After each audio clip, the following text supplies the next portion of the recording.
how to do a move called the helix. It looks like kind of like a closed Scorpio or a closed Gemini, but it has a subtle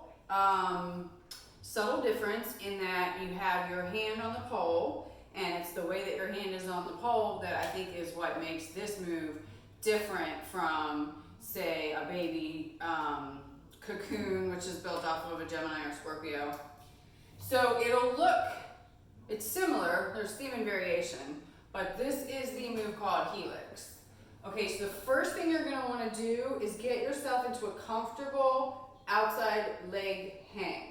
Whatever you call that, if you call that Scorpio or Gemini, because I know some people switch them around.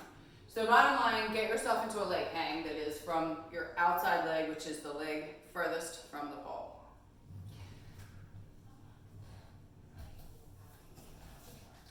Once you are here, bring yourself up a little bit so that you can bring your hand up the pole to grab kind of beyond your knee, like behind your knee and above your knee. Then reach with your other hand to grab your foot, and it kind of makes a DNA helix looking thing.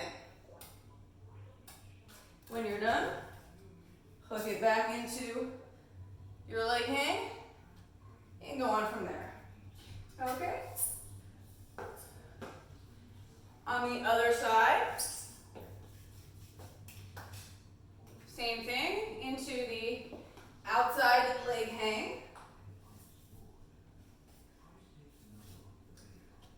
And bring that hand up to grab the pole. Grab your foot with your opposite hand.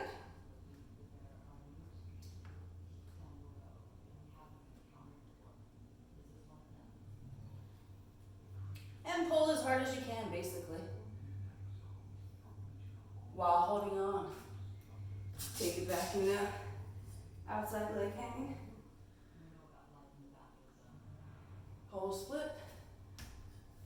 All right.